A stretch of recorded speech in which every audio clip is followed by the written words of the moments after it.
All right, welcome back to the listener's commentary on the book of Exodus. In this recording, we are going to look at Exodus 35 through 40, which means we will finish the book of Exodus with this recording.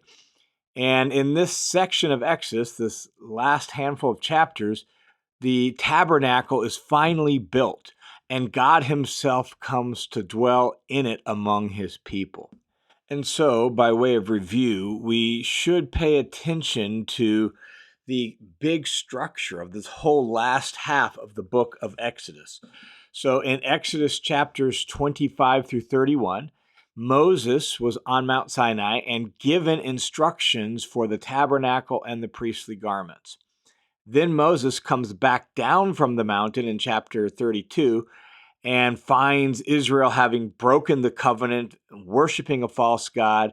And so in chapter 32 through 34, we get that interruption in this whole tabernacle sequence where God's no longer going to dwell with them. Moses intercedes. Finally, God relents, and the covenant is renewed, and God rewrites the tablets and renews the covenant. Well, now here in chapter 35 through 40, since the covenant has been renewed, it's time to build the tabernacle, to fashion the priestly garments, and get everything ready for God to move in. And that is the big flow of this whole last half of the book of Exodus. Now, we're not going to go through these chapters in detail line by line, just because they largely repeat what's said in chapters 25 through 31, where they gave the instructions for building the tabernacle.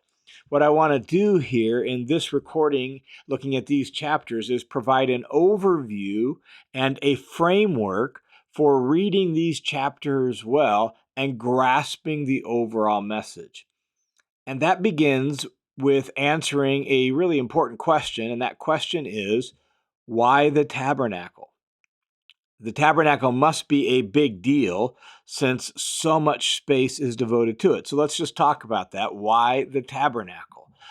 And in terms of space in the book, it is the single most important topic within the book of Exodus. And the reason for that is because what the tabernacle represents is not just a tent for worship, it represents God dwelling in their midst and going with them. That's why that interruption in chapters 32 through 34 that we looked at in two recordings over the last little bit is so significant. God was giving the instructions to build a tabernacle, and if Israel hadn't broken faith, Moses would have come down the mountain, they would have built the tabernacle, and it would have all worked out that way.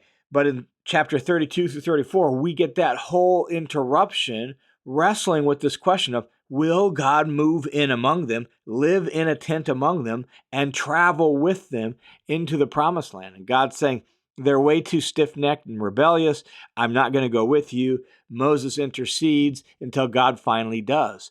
And so it's not just building some sort of, church building or, worship center or anything like that. It's more significant than that in the sense that this tent will be God's tent by which he dwells right in the middle of their camp and goes with them into the promised land.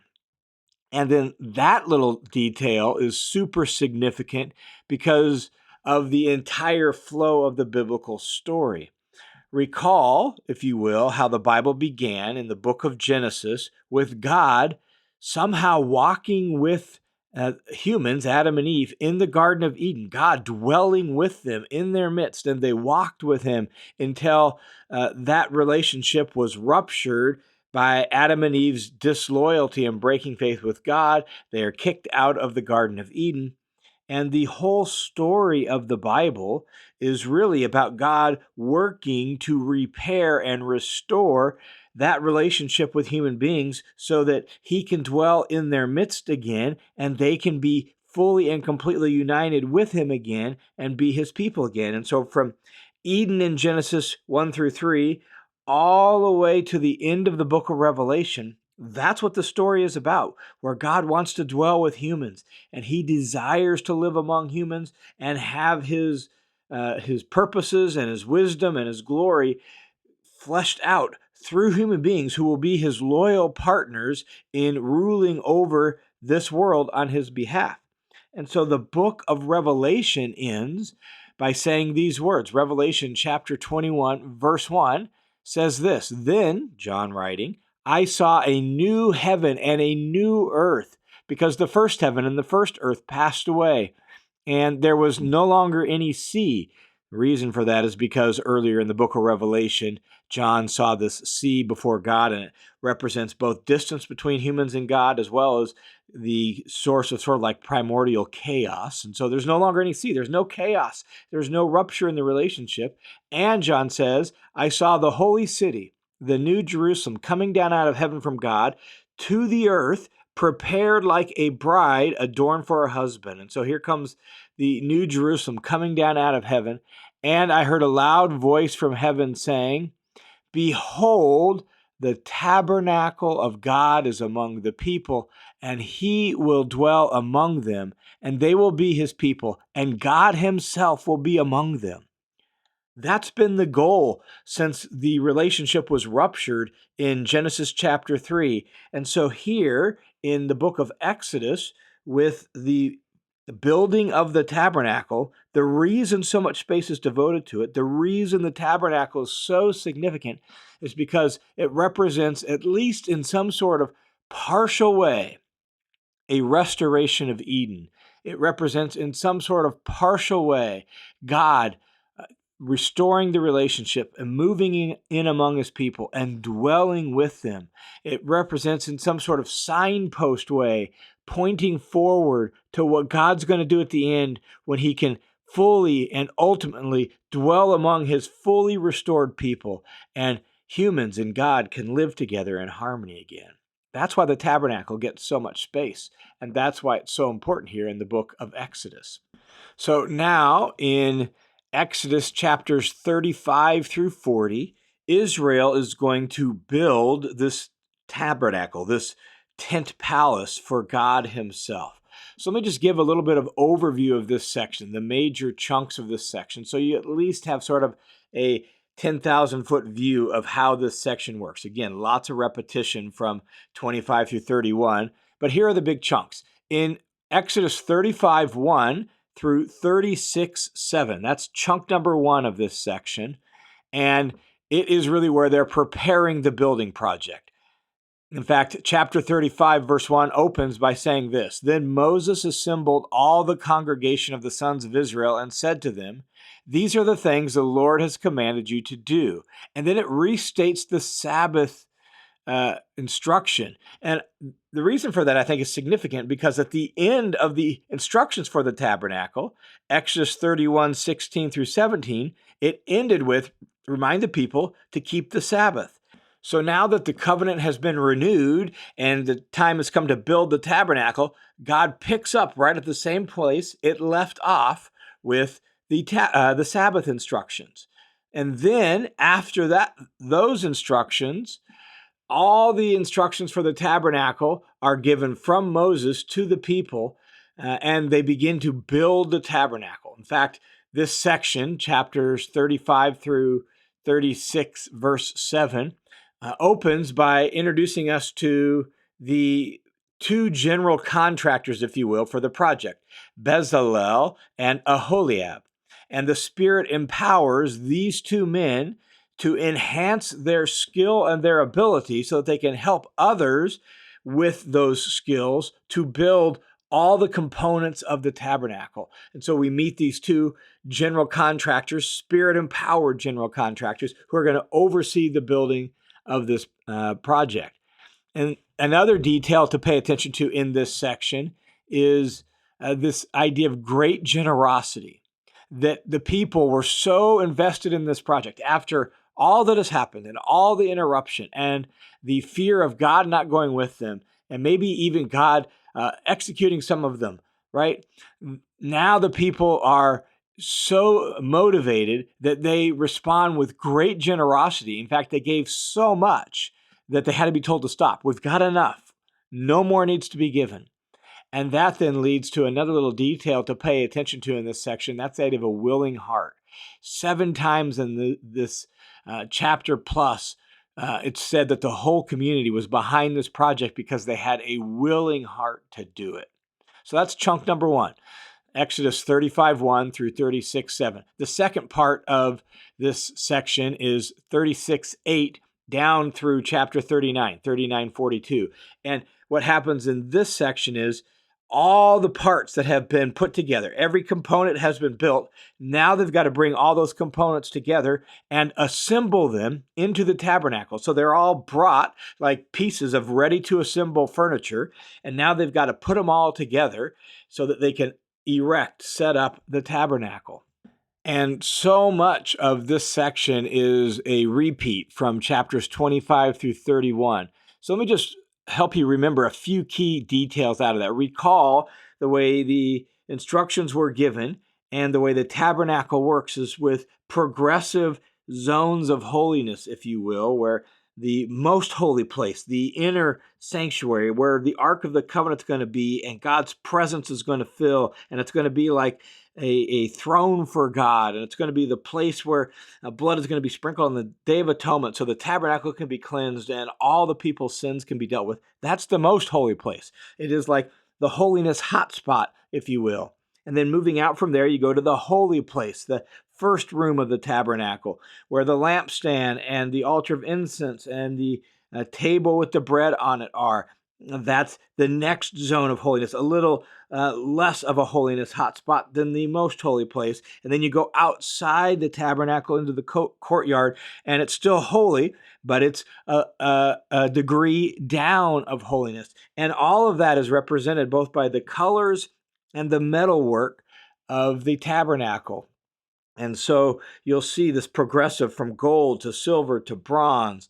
You'll see from the various colors in the inner sanctum and then on their way out. And also, as you pay attention to the colors, notice that they're the colors of royalty. They're purple and gold and this really ornate embroidery. Why? Because this is going to be a palace fit for a king.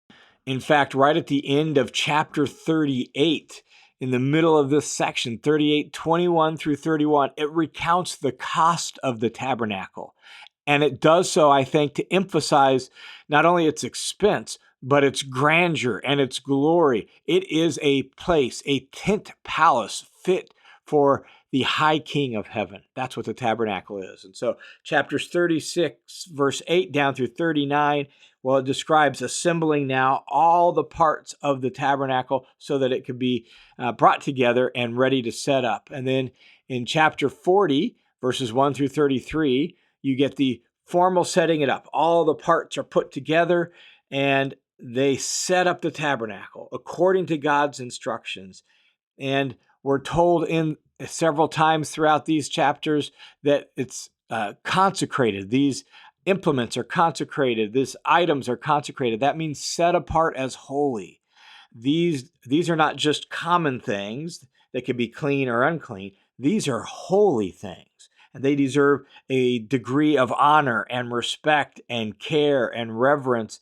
And that's why there's special rules for who can go where and who can touch what, because these are holy things. They've been set apart as dedicated for God himself, for his holy dwelling place, for his holy worship, and for honoring him.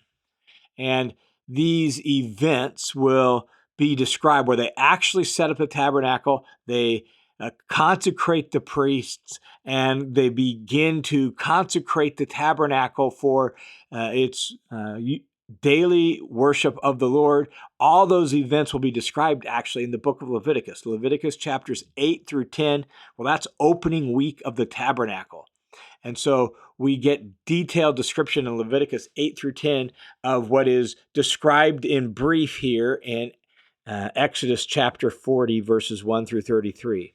And then finally, after the tabernacle is set up and consecrated, and dedicated to the Lord, as will be shown in Leviticus 8 through 10, after all of that, God moves in. And so in Exodus 40, verses 34 through 38, the very end of the book of Exodus, now God in all his glory. Remember the scene in the book of Exodus where God descended on the mountain and the mountain shook and there was blazing glory and fire and the people were terrified and said, Moses, you got to talk to God because it's too terrifying for us.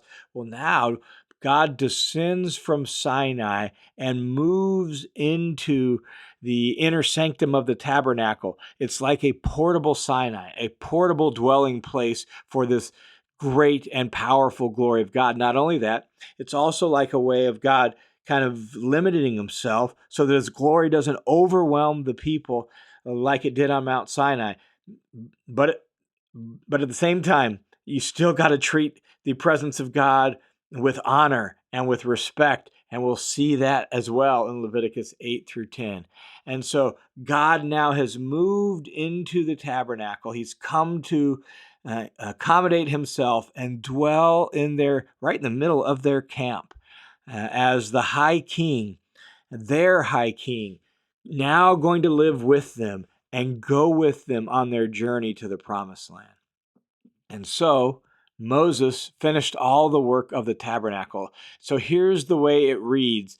At the end of the book of Exodus, with God moving in, it says this: Then the cloud covered the tent of meeting, and the glory of the Lord filled the tabernacle. And Moses was not able to enter the tent of meeting because the cloud had settled on it, and the glory of the Lord had filled the tabernacle. So Moses isn't even able to go in now because God's holy presence has taken up residence in the tabernacle. And throughout their journeys, through the wilderness wanderings, whenever the cloud was taken up from the tabernacle, the sons of Israel would set out. But if the cloud was not taken up, they stayed in camp. They didn't set out. For throughout their journeys, the cloud of the Lord was on the tabernacle by day, and there was a fire in it by night in the sight of all the house of Israel. And so God has moved into their midst and now is dwelling among them. So those are the major chunks of this final section of the book of Exodus. Now, let me just highlight one kind of key message or theme that I think is really important to this whole section, and that's this, that they did it just as God commanded them. Beginning in chapter 38, down through chapter 39 and into chapter 40, we hear that refrain over and over again, as the Lord commanded. They set up the tabernacle. As the Lord commanded, they fashioned the priest's garments. That's mentioned 7 times in chapter 39.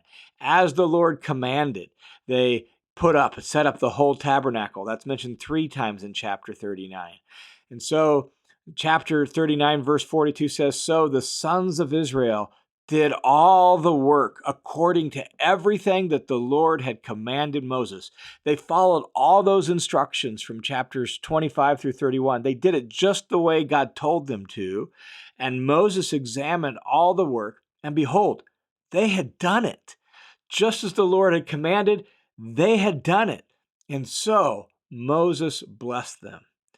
And so they did it. They did it the way God wanted them to do it. The Spirit filled the contractors, they enabled the people, and they actually built the tabernacle exactly the way God had told them to, according to the pattern on the mountain. And that's significant in view of what happened in chapters 32 through 34 and the breaking of the covenant to the renewing of the covenant. Now, in this moment, we at least get this good news. The people followed God's instructions and they built the tabernacle just the way God wanted it. And so that leads us then to this final thought as we wrap up this section of Exodus, as well as our whole study of Exodus. Here is what seems to be the major theme then of this section and all of this about the tabernacle. I highlighted it at the beginning, but it's God dwelling with his people, God with us in creation, and then God with his people in the tabernacle here, and later when the tabernacle is replaced with the temple and God's glory comes and fills the temple, God is with us.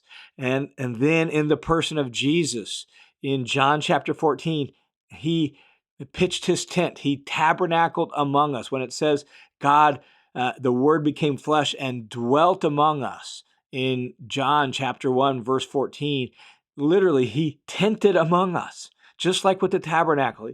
He took up residence among us and dwelling with us. Why? Because this is what God has always planned for humanity. This is what God has always wanted, to dwell with his viceroys, his kings and queens, his princes and princesses, human beings who are going to, in partnership with him, manage God's affairs on planet Earth. And God has been working to restore that all throughout the story of the Bible. And so now that Jesus has come, now that Jesus has been resurrected and exalted to God's right hand, now he has poured out his Spirit. And we who are in Christ, we are the very dwelling place of God by his Spirit. He now lives within us. And that's why you get this tabernacle and temple imagery for us as human beings, not only individually, but corporately. We are the very dwelling place of God by his Spirit. If you want a passage that would be helpful to just meditate on that, Ephesians chapter 2, verses 20 and following, and just meditate on that, how God has built us all together into his dwelling place. And it uses the very language of sanctuary. We're the sanctuary of God. That is, we're the temple proper. We're the very dwelling place of God now. And then someday, as we read at the outset in the book of Revelation, God himself will come, and there'll be a renewed heaven and a renewed earth. All sin and corruption and wickedness will be removed, and God will come and dwell once again among his people. And just as it was in the beginning, so it will be again, where now God dwells among his people. Behold, the tabernacle of God someday is going to be among the people, and he will dwell with us, and we will be his people, and God himself will be among us, and he will wipe away every tear from our eyes, and there will no longer be any death. There will no longer be any mourning or crying or pain. Why? Because the first things have passed away. When God finally and fully and completely comes to dwell with us once again. And all of that is what the tabernacle in shadow and in part points towards. And the story just keeps growing and keeps getting better until that final, ultimate, glorious day. So we say, come, Lord Jesus, come, and we look forward to that day when God will dwell among us once again. All right, thanks for tuning into this session of the Listener's Commentary on the book of Exodus. The Listener's Commentary is a listener-supported, crowd-funded Bible teaching ministry that's only possible because of the generosity of dozens and dozens of people just like you. So thanks a ton for making this ministry possible. God continues to bear good fruit through it, and for that, I am so incredibly grateful, and it's only possible because of your generous support. So thank you so much. And if you have been encouraged, built up by this ministry, and want to join the team of supporters, easiest way to do that is to go to listenerscommentary.com, click the Give button, and you can set up a one-time or recurring monthly donation right there. Thanks a ton for your support.